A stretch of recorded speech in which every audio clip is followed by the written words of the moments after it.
사과 신자의 비밀. 강의에서 우리들의 신앙의 성숙에 대한 문제의 구체적인 방법론으로 하나님 앞에 순종해야 한다는 것까지 살펴보았습니다. 특히 여호수아 사건을 예로 들면서 여호수아 사건에 기록된 발바닥이란 사건을 어떻게 이해해야 되는가 하는 것에서 우리는 하나님을 주인으로 삼는 졸병의 생활이다라고 정의를 내렸습니다. 하나님 앞에 졸병된 생활을 한다라고 하면 결론으로는 좋은 말이지만 실제 그렇게 살려면 우리들의 삶에 그것을 적용시키기 위해서는 좀 더 구체적인 설명이 필요합니다. 신앙의 성숙과 함께 신앙생활을 해야 한다는 이 절대적인 명제를 성서는 어떤 방법과 형태로 우리에게 요구하고 있는가는 실제로 우리가 생각하고 있는 것하고는 상당히 차이가 있습니다. 우리 신자들이 예수를 믿고 신앙적으로 성숙하면 어떻게 될 것인가 하는 것을 대부분의 사람들은 다음과 같은 식으로 기대를 걸고 있습니다. 예수를 믿고 성숙해져서 상당한 수준에 올라가면 일단 죄를 짓지 않을 것이다 라고 생각합니다. 그것은 옳은 이야기지만 근본적으로 사람이 달라진다라고 생각해서는 안 됩니다.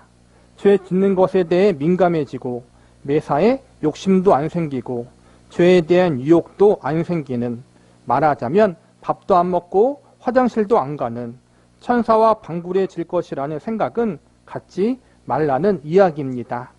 성서는 한 신자가 성숙하는, 즉 신자가 어떤 수준에 도달한다는 것을 그가 이제는 더 이상 사람이 아닌 사람이 된다고 말씀한 적이 없습니다.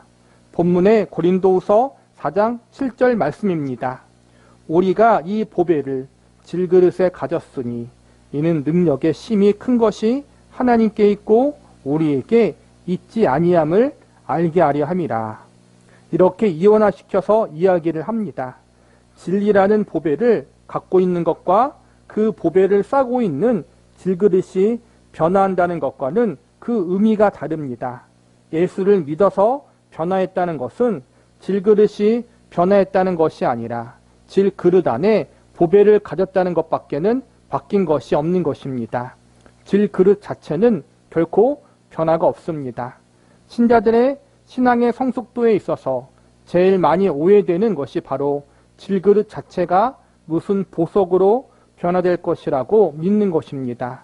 질그릇에 찬란한 다이아몬드가 박히고 금으로 도금이 된다는 식으로 참으로 많은 사람들이 신앙 성장을 오해하고 있습니다. 믿음이 성숙해지면 소모할 것, 곧 누릴 것이 있으리라고 생각을 합니다. 힘이 세지고 많은 물질을 주머니에 넣어서 그것을 남에게 나누어 주고 누구를 도와주고 하는 식으로 영적인 어떤 풍부한 것을 갖고 있는 것으로 주고 쓰고 하나님의 영광을 위하여 어떤 일을 하는 것이라고 생각합니다. 그러나 그렇지 않습니다. 질그릇 자체에는 변화가 있지를 않습니다. 하나님이 우리에게 요구하시는 것은 우리를 천사로 만드는 것이 아닙니다. 물론 그런 때가 오기는 합니다. 나중에 예수님께서 재림하셔서 우리를 모두를 천국 백성으로 삼아 끌어올리실 때, 천국에 올라갔을 때 우리의 상황은 분명히 변화된 영의 사람이 될 것입니다. 지금과는 전혀 다른 사람이 될 것입니다. 그러나 지금은 아직 아닙니다. 우리가 지금 이 세상에서 사는 모습 속에서 우리 모두 천사가 되어 밥을 먹지 않아도 되고 죄가 생각도 나지 않고 더러운 것에 더 이상 발을 담그지 않는 사람이 될 것이라는 생각은 조금 성급한 생각입니다. 그러나 성서가 우리에게 왜 이런 것을 요구하는가 하는 것을 생각해 보는 것은 이 시점에서 그 무엇보다 중요합니다. 우리가 예수님을 믿으면 새롭게 변화가 돼요. 그런데 새롭게 변화가 된다는 것의 강조점이 뭐냐면은 저와 여러분이 단번에 선한 존재로 변화되어지는 것보다는 우리 안에 들어있는 게 달라진다는 뜻이에요. 저와 여러분의 신분은 원래 죄인이었고 죄의 노예였고 사단의 종들이었어요. 우리 안에는 죄가 가득했다라는 거예요. 악한 것이 가득했다. 하나님과 원수였잖아요. 그런데 예수님을 믿는 순간 우리 안에는 그 안에 뭐가 들어오는 거예요? 질그릇 안에 보배가 들어왔다 그래요. 보배가 들어온 거예요. 예수님이 들어왔다라는 거예요. 성령님이 우리 안에 들어와서 주인이 되신다는 거예요. 질그릇인 우리 안에 보배로운 성령 하나님, 예수님이 들어왔다라는 거예요. 그게 달라졌다라는 거예요. 그게 새로워졌다라는 거예요. 죄가 주인이 된 것이 아니라 내 안에 성령님이 주인이 되고 예수님이 주인이 되었다. 그러니까 우리는 자꾸 우리 안에 보배로우신 예수님이 들어와서 주인이 되셨다는 것에 강조를 두기보다는 보배를 감싸고 있는 질그릇, 우리가 마치 일반 질그릇에서 금그릇으로 변한 것처럼 착각할 때가 많다는 거예요. 그거에 강조점이 있는 게 아니라는 거예요.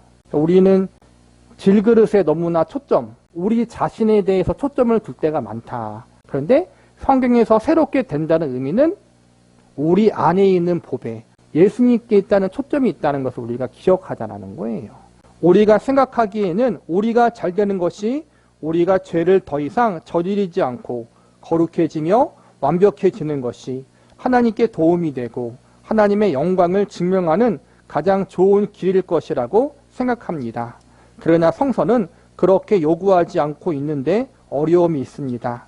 성서가 우리에게 요구하는 것은 우리가 완벽해서 하나님의 영광을 드러내는 것이 아니라 우리가 세상 사람들과 똑같음으로써 우리가 하나님 앞에 영광을 돌릴 수 있다고 하는데 차이가 있는 것이고 이 차이가 너무 크다는데 문제가 있는 것입니다. 이런 생각을 해봅니다. 세상 사람들과 예수를 믿는 사람들과의 차이 중에서 가장 큰 것은 우선 우리와 그들의 인생의 목표가 다르다는 데 있습니다. 일반 사람들은 그의 목표를 자기를 치장하는 데 두고 삽니다. 자기의 명예와 자기의 만족을 위해서 최선을 다하는 삶을 삽니다. 성서의 표현을 빌리자면 각자가 질그릇으로서 그 질그릇을 어떻게 아름답게 치장하고 어떻게 고귀하게 만들 것인가에 중점을 두는 것입니다. 상식으로 말하자면 실패하고 좌절할 때 삶을 포기한다고 말합니다. 세상 사람들에게는 그들의 삶이 자신을 증명하고 또 자신을 나타나는데 실패하면 더 이상 살 가치를 잃는 것이 그들의 철학이고 이유인 것입니다. 그러나 예수를 믿는 사람들은 질그릇 때문에 살지는 않습니다. 질그릇 자체가 치장이 되고 영광을 입고 자랑스러워지기 위해서 살지는 않습니다. 이런 예를 하나 들어봅니다. 어떤 사람이 신문지 조각으로 만든 종이 가방 하나를 들고 가다가 갑자기 바람이 확 하고 부는 바람에 손에 들고 가던 종이 가방이 날아가 그만 시궁창에 빠졌습니다. 그러나 헌 신문지로 만든 빈 가방을 들고 가다가 놓쳤다고 좋은 옷을 버려가면서 그것을 꺼내려고 시궁창에 들어갈 이유가 없습니다. 버리면 그만인 것입니다. 그렇지만 그 안에 귀중한 보석이 담겨 있다고 생각해 본다면 그런 경우 꺼내오지 않는 사람은 없을 것입니다. 신문지 조각으로 만든 종이 가방 때문이 아니라 그 속에 든 보석 때문에 입은 옷을 더럽히며 시궁창을 휘젓는 어려움을 마다하지 않고 그것을 꺼낼 것입니다. 그때 지나가던 사람들이 서서 구경을 할 것입니다. 멀쩡하게 생긴 사람이 좋은 옷을 입고 있다가 너덜너덜한 신문지 조각으로 만든 가방 하나를 줍기 위해서 시궁창 속으로 들어간 사람과 그 이유가 궁금해서 모든 사람들이 서서 구경을 할 것입니다. 저 속에 무엇이 든 것일까? 하나님이 요구하시는 신자인 우리들의 삶이 이와 똑같습니다. 우리가 생각하는 축복의 개념 속에 다음과 같은 것들이 있습니다. 예수를 믿으면 건강하고 진급 잘하며 아이들이 공부를 잘하고 만사 형통해서 잘 먹고 잘 살게 되는 것이다. 이런 것들이 우리가 아는 복의 개념입니다. 그러나 신앙생활의 복이 그런 식으로 왜곡된다면 다음과 같은 문제가 생기기 때문에 하나님께서 요구하지 않으시는 것입니다. 우리가 만약 예수를 잘 믿어서 누구나 진급을 하고 교회에 오는 사람은 모두가 장관급이고 건강하며 잘생기고 자녀들은 말썽 없이 학교를 잘 다니고 11조를 내고 돌아서서 나가는 동안 목사가 축도하면 그 10배가 생기는 시기라면 우리는 교회의 이름을 증권거래소라고 하든가 도깨비 방망이 교회라고 바꿔야 할 것입니다. 물론 예배드리고 나서 경배하는 만큼 우리들의 주머니에 중요하고 귀중한 것이 생깁니다. 그러나 우리의 바른 관심과 시선이 가방 안에 든 보석까지 미치지 못하는 것이 문제인 것입니다. 가방을 잡아라. 이렇게 가방 자체가 보물이 되고 마는 것입니다. 초점이 흐려지고 있는 그것을 하나님께서 우리를 위해서 방지하고 계시는 것입니다. 하나님께서는 질그릇인 예수를 믿는 우리들을 금은보화로 만들겠다는 작업을 하시는 것이 아니라 그 안에 들어있는 보배 때문에 견디고 있다는 그 보배에 시선을 집중하도록 하기 위하여 우리로 하여금 무너지는 생활을 감수하게 하십니다. 예수 믿는 사람들 속에서 잘 사는 사람이 절대 대다수가 아닙니다. 고린도전서 1장 26절에서 29절까지의 말씀을 보십시오. 형제들아 너희를 부르심을 보라. 육체를 따라 지혜 있는 자가 많지 아니하며 능한 자가 많지 아니하며 문벌 좋은 자가 많지 아니하도다. 그러나 하나님께서 세상에 미련한 것들을 택하사 지혜 있는 자들을 부끄럽게 하려 하시고 세상에 약한 것을 택하사 강한 것을 부끄럽게 하려 하시며 하나님께서 세상에 천한 것들과 멸시받는 것들과 없는 것들을 택하사 있는 것들을 폐하려 하시나니 이는 아무 육체라도 하나님 앞에서 자랑하지 못하게 하려 하심이라. 이렇게 밝히고 있습니다. 하나님께서 우리를 육체를 따라 부르지 않았으며 또 지혜가 뛰어난 자나 문벌 좋은 자를 부르지 않았다는 이야기입니다. 이 말씀은 다른 말로 하면 예수 믿는 자를 문벌 좋은 자나 있는 자나 고귀한 자로 만드시지 않겠다는 의미입니다. 왜냐하면 어떤 육체라도 자랑하지 못하게 하시려고 즉 질그릇을 자랑하게 될까 해서 주신 말씀입니다. 그래서 예수 믿는 자를 축복하지 않으십니다. 다만 그 안에 보석을 넣어 주실 뿐입니다. 예수 믿는 자를 축복하지 않는다는 건 육체적인 부분을 말하는 거예요. 예수님 믿는 것 자체가 축복이고 또 그 안에 육적인 축복도 하나님이 주셔요. 물질의 축복을 주실 수도 있고 건강의 축복을 주실 수도 있어요.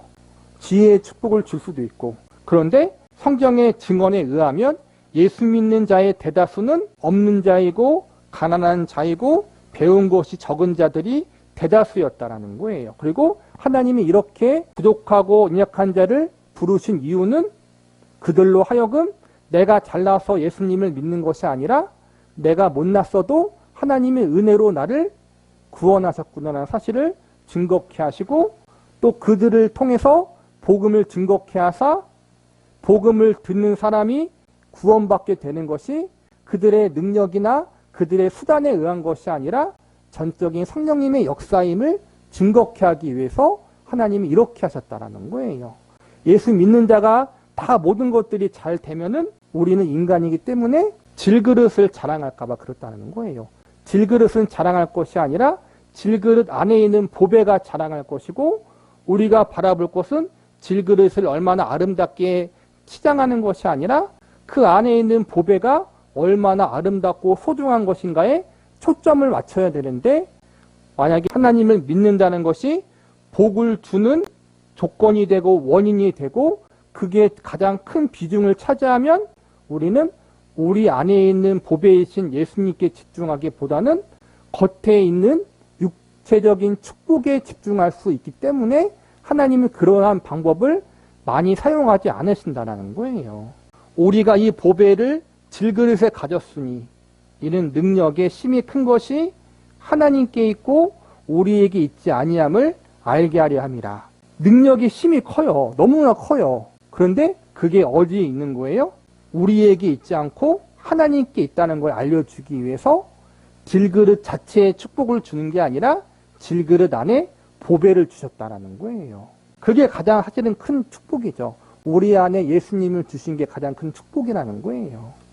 이 사실을 잊지 않게 하기 위해서 때로는 우리에게 실패와 넘어짐을 허락하시고 부족함을 허락해 주시고 연약함을 허락해 주시고 믿지 않은 자들보다 믿는 자가 더 어려움을 겪게 하실 때가 많이 있다는 거예요. 중요한 거는 신기하게 분명히 믿지 않는 자들보다 믿는 우리들이 더 부족하고 더 연약하고 더 많은 고난을 당해요. 그런데도 불구하고 우리는 고난과 연단이 있어도 하나님을 향한 신앙을 포기하지 않고 여전히 감사해요. 세상 사람들은 인생의 실패를 경험하고 사업의 실패를 경험하면 절망하잖아요. 중독에 빠지고 마약 중독에 빠지고 때로는 생명을 끊기도 하고 스스로. 왜냐하면 인생에 소망이 없으니까. 나를 치장할 수 없으니까. 나를 꾸며낼 수 없으니까. 우리는 그런 것들이 다 무너져도 우리 안에 있는 보배, 예수님은 영원히 변치 않기 때문에 모든 것들이 다 무너져도 인내할 수 있고 견딜 수 있고 감사할 수 있는 거예요. 그리고 그러한 모습을 통해서 하나님이 영광을 받으신다라는 거예요. 그게 다른 점이라는 거예요.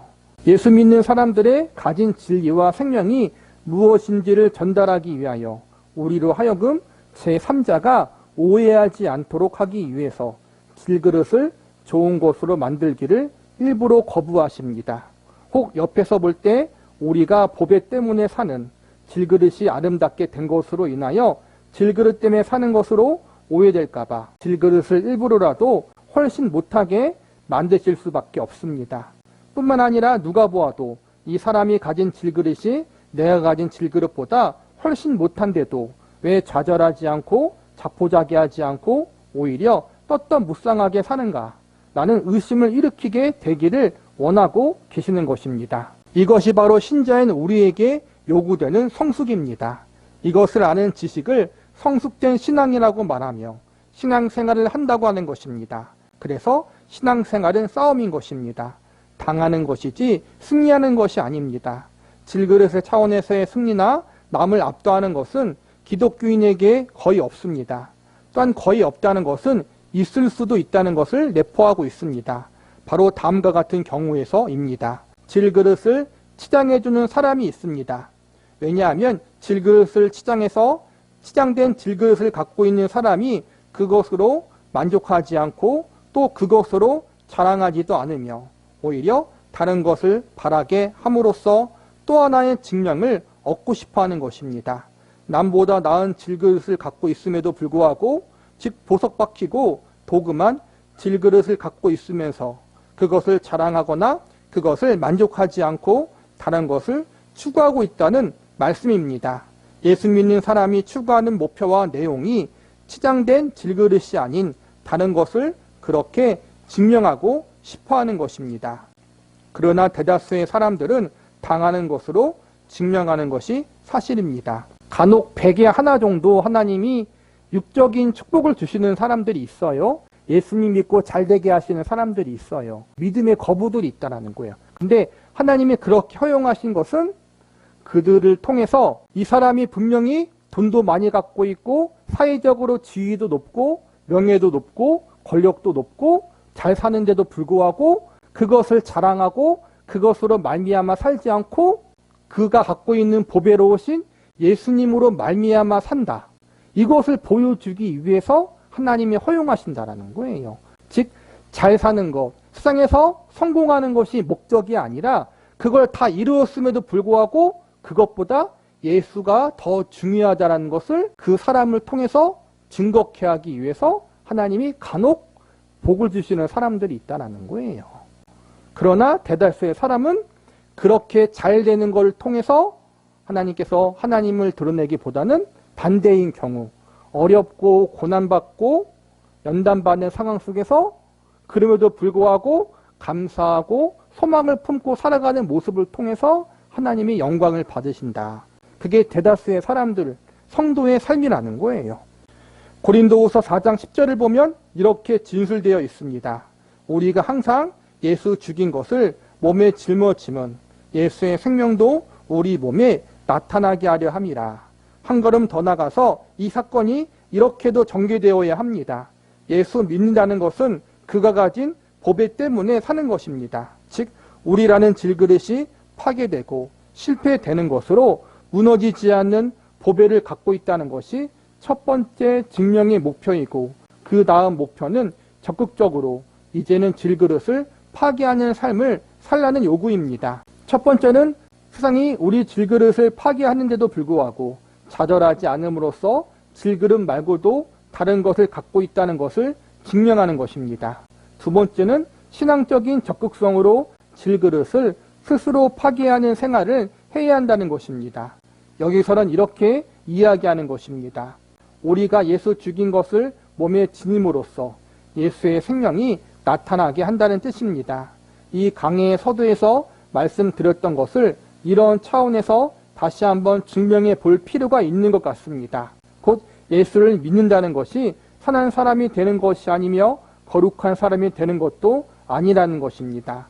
갈라디아서 5장 16절에서 18절을 보겠습니다. 내가 이르노니 너희는 성령을 쫓아 행하라. 그리하면 육체의 욕심을 이루지 아니하리라.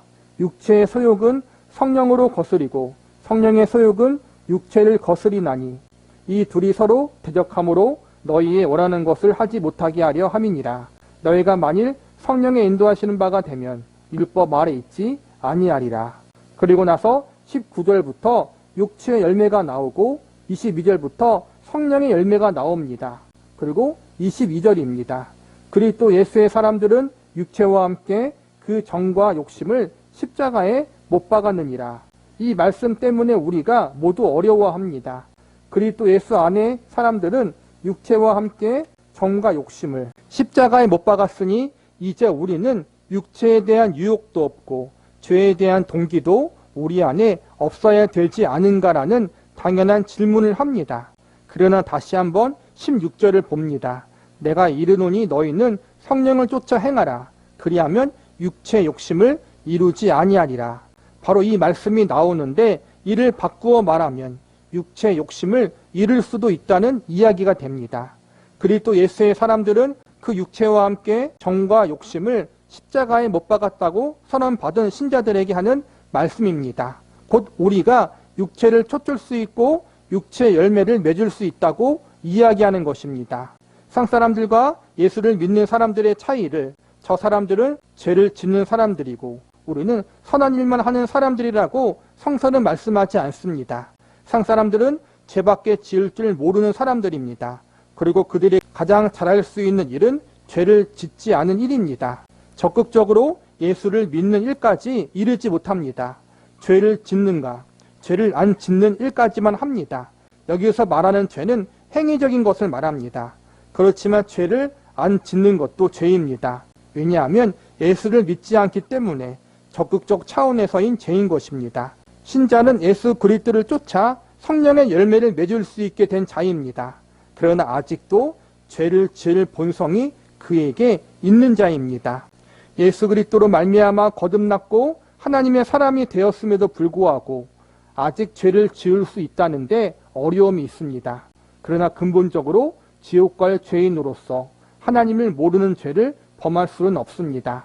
다만 무슨 죄를 지을 수 있는가 하면 도덕적으로 윤리적으로 육체의 열매인 더럽고 부패한 죄를 지을 수는 있습니다. 그러나 하나님을 모르는 자가 될 수는 없기 때문에 근본적인 죄, 즉 지옥 가는 죄를 지을 수는 없습니다. 그래서 예수 믿는 사람이 예수 믿지 않는 사람과 가장 다른 점은 그의 머릿속에 하나님에 대한 의식이 늘 존재한다는 것입니다. 믿지 않는 자들과 다른 점에 대해서 우리는 자꾸 우리의 성숙한 모습을 통해서 도덕적으로 윤리적으로 깨끗한 모습을 통해서 우리 믿는 자와 믿지 않은 자를 구별하려고 해요. 틀린 건 아니에요. 그런데 근본적으로 보자면 우리도 아직까지 죄가 있는 존재이기 때문에 믿지 않는 사람들과 동일하게 죄를 지을 수 있고 많은 잘못을 할 수도 있다는 거예요. 그런데 그럼에도 불구하고 믿는 자와 믿지 않은 자의 가장 큰 차이는 그들 안에 보배가 들어있느냐, 보배이신 예수님이 들어있느냐, 들어있지 않느냐가 가장 큰 차이고 또 믿는 자는 하나님을 의식하는 삶을 살 수밖에 없다는 거예요. 우리가 성숙한 믿음의 성도로서 믿지 않는 자들과 세상과 구별된 삶을 살아야겠지만 제일 먼저 우리 안에 누가 있느냐, 우리 안에 중심이 누구이냐, 주인이 누구이냐로 믿는 자와 믿지 않는 자가 구별된다는 사실을 우리가 기억하자라는 거예요. 우리는 우리 안에 보배로우신 예수님을 모시고 있는 자다. 이것이 세상 사람들과 우리가 구별되는 가장 중요한 구별 방법이다. 이 사실을 우리가 먼저 기억하면 좋을 것 같아요.